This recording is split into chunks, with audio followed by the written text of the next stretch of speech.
Днес ще разгледаме един автомобил, който е съчетание между комфорта и лукса на S-класа и практичността на семейен миниван. Някои го упрекват заради външния му вид, но хората, които са го използвали във всекидневието си, казват, че външността не винаги е на първо място. Днес с вас ще разгледаме какво представлява Mercedes R-класа W251.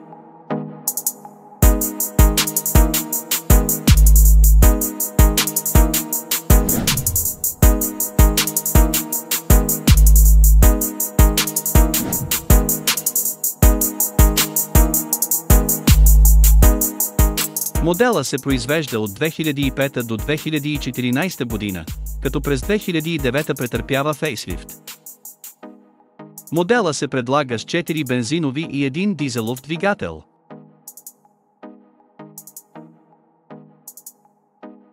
Разбира се, за кратко, Mercedes пуска модела и в изпълнение 6.3 AMG, от което са произведени само 200 бройки. Но за него няма какво да коментираме в този епизод. Сега да поговорим малко за срещаните проблеми при модела. Както с повечето модерни автомобили, е възможно да се появят проблеми с електрическата система, като сензори, кабели и електроника. Това може да води до различни неизправности, като неработещи светлини, проблеми с мултимедийната система и други. Друг проблем може да е и системата за въздушно окачване. Моделът R-клас W251 може да бъде оборудван с система за въздушно окачване, която с течение на времето може да изисква скъпи ремонти или подмяна на компоненти. Поради тежестта на автомобила и ненавременната поддръжка, скоростната кутия и 4x4 системата могат да станат проблемни точки. Затова при покупка е хубаво да се обслужи 7-степенния Getronic, заедно с диференциалите и раздатъчната кутия. Собствениците на дизелови коли често съобщават за проблеми с горивната система, свързана с помпи и дюзи, което може да доведе до нестабилна работа на двигателя.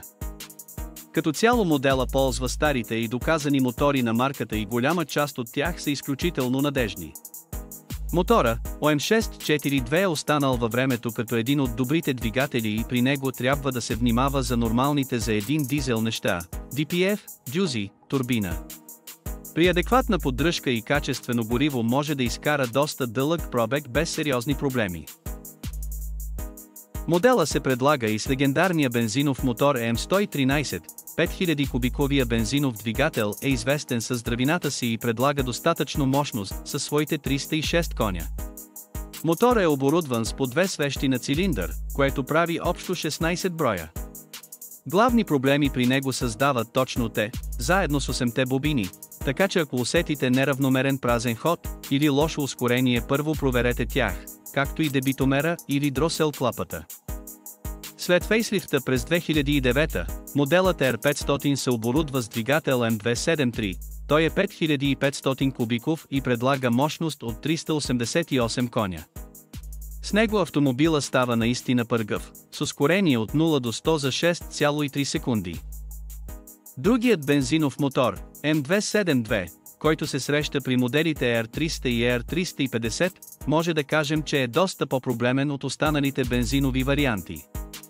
Често се наблюдават оплаквания от проблемния балансиращ вал, системата за променливо газоразпределение, ангренажната верига и течове на масло от двигателя.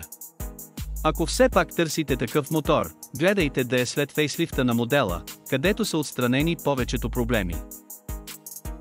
Сега смятам, че трябва да се пренесем в интериора на автомобила, там където той взима превес над конкурентите си.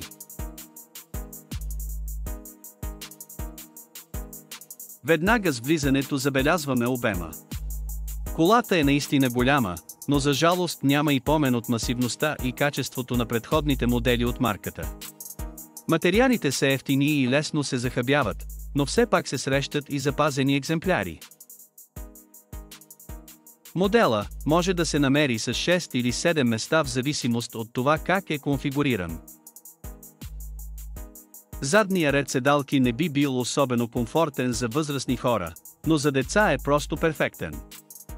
Екстрите и удобствата, които може да срещнем в колата са навигационна система, парктроник, климатроник, електрически седалки с памет, отопление и вентилация, адаптивен круз-контрол, монитори на задния ред седалки, панорамен покрив, Harman Kardon аудиосистема, адаптивни фарове и други. Обема на багажното пространство е 550 литра, но чрез скъване на седалките може да нарасне до страхотните 1950 литра. Като разход на гориво, средно дизеловите мотори дават разход между 10 и 12 на 100 градско и между 6 и 8 извънградско, докато бензиновите мотори започват от 15 до 20 градско и 10 извънградско.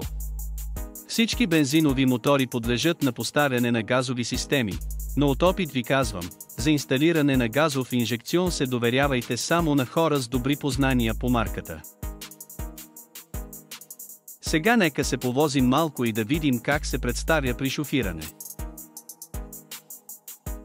Веднага ни прави впечатление лекотата, с която се върти волана. За разлика от предишните поколения на Мерцедес, тук всичко става с лекота. Позицията на шофиране е висока и се чувстваме като в джип. Габаритите на автомобила са големи, но за сметка на това видимостта е на задоволително ниво. Колата вози изключително меко, особено ако е настроена в режим комфорт. Модела, който карам, е един от най-мало мощните двигатели, а именно 3000 кубика дизел, 190 коня.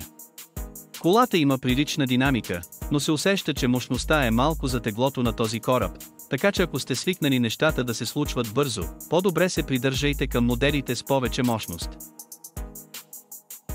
7-степенният автомат върши чудесна работа и комфортът е прекрасен. На волана са добавени пера за смяна на предавките, но не смятам, че има реален смисъл от използването им в ежедневието. И така, като заключение мога да кажа, че ако сте семейство с повече от 2 деца и желаете да се возите в лукс и същевременно да може да съберете всичко нужно за почивка на морето, то този автомобил е точно за вас. Благодаря ви, че бяхте с мен и до нови срещи!